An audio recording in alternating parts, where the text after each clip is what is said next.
Classified evidence log, case file 86-1208. Status, closed. Primary crime, residential infiltration. Escalation, triple homicide. Primary evidence, hidden living space, psychological manipulation, behavioral escalation. Investigators note, most people lock their doors to keep strangers out. The Bowen family did the same. They checked the windows, locked every entrance, believed they were safe. They never imagined the danger had already found a way inside. I'm Detective Cipher with the Classified Mind, and today we're investigating the most disturbing case of all, the human mind itself. Every investigator eventually encounters a case that refuses to make sense. This was one of them. It began inside an ordinary family home, a place that should have been the safest place in the world. Instead, strange things started happening. Furniture wasn't where it had been the day before. Objects disappeared only to reappear somewhere else. Footsteps echoed through empty rooms. Doors were found open after everyone swore they had been locked. At first, the Bowen family searched for ordinary explanations. An old house, stress, grief. But as the weeks passed, the activity became impossible to ignore. The family had recently lost their mother to cancer, and before long, her daughters became convinced that something inside the house was trying to communicate with them. Investigators would eventually uncover a truth far more disturbing than anyone imagined. Not because of what was taken, but because of what had been hiding in plain sight. Today, we'll reconstruct how an ordinary house became the center of an extraordinary psychological investigation and uncover how one young man's obsession ultimately escalated into murder. Let's open the case file. Evidence marker number 1. A family trying to heal. In 1986, the Bowen family was already living through every parent's nightmare.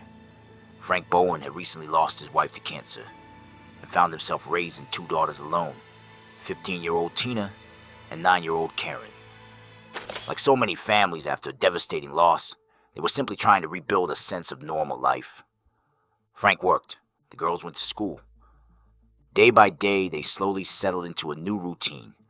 What they didn't know was that someone else had begun learning that routine too. Investigators would later identify him as 16-year-old Daniel LaPlante, a local teenager from the area who had become fixated on Tina Bowen. The nature of their relationship was unclear, according to local sources. Despite what it was, or wasn't, Daniel never truly let it go. For most teenagers, rejection eventually fades with time. For Daniel, it became an obsession. As Frank left for work and the girls headed to school each morning, Daniel memorized the rhythms of their lives. He learned what the house would be empty and how much time he had before anyone returned home. Eventually, he stopped watching from outside. He let himself in. Evidence marker number 2. Someone was already inside. At first, the changes were so small they were easy to dismiss. A picture frame wasn't where it had been the day before. A door that had been closed was somehow open. Kitchen items seemed to disappear, only to turn up later in unexpected places. Before long, the Bowen family found themselves asking questions they never thought they would ask. Did I leave that there? Did I lock that door? Am I remembering that correctly? Then came the footsteps. Late at night, sounds echoed through the house that couldn't easily be explained. Frank tried reassuring his daughters there had to be a logical explanation. But there wasn't. It was Daniel LaPlante moving through their home. While the Bowen family was away, Daniel walked freely through the house. He ate their food, read their mail, and studied every detail of their daily lives before disappearing back into the hidden spaces that had become his refuge. Daniel wasn't interested in stealing from the Bowen family. He had discovered something far more rewarding: their fear. And then, he discovered their greatest vulnerability. Frank had lost his wife. Tina and Karen had lost their mother.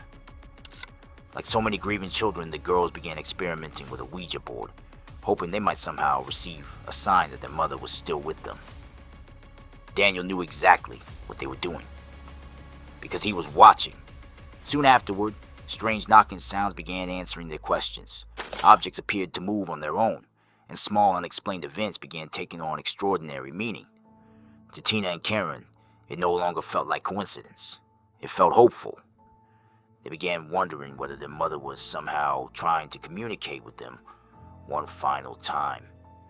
Daniel wasn't pretending to be a ghost because he believed in ghosts. He had simply discovered that grief could become another tool for manipulation. The Bowen family wasn't losing their minds. Someone else was carefully manipulating what they believed was real. And with every passing day, Daniel became more confident. He was no longer hiding from the Bowen family. He was hiding among them. Evidence marker number 3. Behind the basement wall. By the winter of 1986, the strange events inside the Bowen home had become impossible to ignore. No one felt completely at ease inside their own home anymore. Then on December 8th, everything changed. Frank Bowen returned home with his daughters, expecting nothing more than an ordinary afternoon. Instead, he immediately sensed something wasn't right. The house felt different. As he searched the rooms, he called out for his daughters.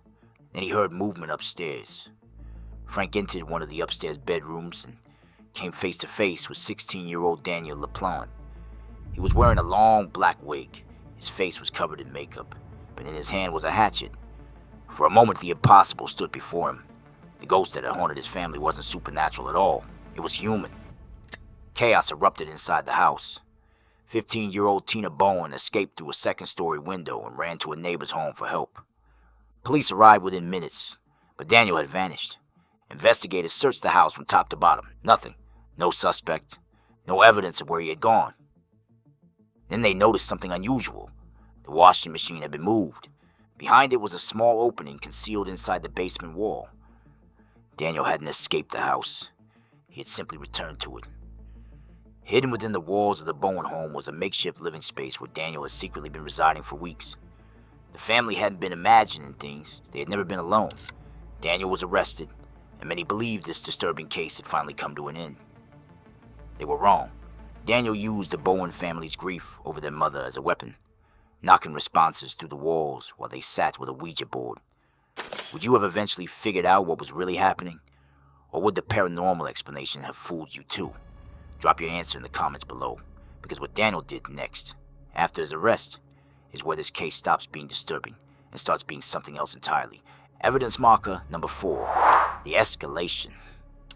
Following his arrest, Daniel was released on bail while awaiting trial. Months later, another Massachusetts family would unknowingly find themselves at the center of his escalating violence. Their names were Priscilla Gustafson, Abigail Gustafson, and William Gustafson. Unlike the Bowen family, they would never make it home. On December 1st, 1987, 33-year-old Priscilla Gustafson was home caring for her children while her husband was away at work. She was pregnant with the couple's 3rd child and spending what should have been an otherwise ordinary day with her family. Investigators would later determine that Daniel entered the Gustafson home sometime after her husband left for work. This time, there would be no psychological games. The escalation had already begun. 7-year-old Abigail and 5-year-old William were killed inside their own home before Daniel turned his attention toward Priscilla. Evidence revealed signs of a violent struggle. Priscilla fought desperately to survive and protect her unborn child, but she ultimately succumbed to her injuries. When Daniel left the home that day, he stole the family's vehicle and fled the scene. 3 lives had been taken. Investigators were left asking a single question. How does someone go from psychologically terrorizing one family to murdering another only months later? Perhaps the answer was there from the very beginning. Daniel LaPlante didn't invade the Bowen home for money or valuables. He invaded it for something far more disturbing. Control. By the time investigators discovered the man hiding inside the walls, his psychological escalation had already begun. They simply didn't know where it would end. The man inside the walls is what most people remember about this case. Investigators remember something else. Long before Daniel LaPlante became a murderer, the evidence was already there. Not in the walls, not in the hidden rooms, but in his obsession with controlling the people around him. The walls were simply where investigators discovered it for the first time. And perhaps that's what makes this case so disturbing. Evil doesn't always announce itself. Sometimes it quietly waits for someone to mistake obsession for curiosity, manipulation for harmless behavior, or psychological terror for nothing more than a cruel joke. Until next time, keep your eyes on the evidence and your mind on the motive. Detective Cipher signing off.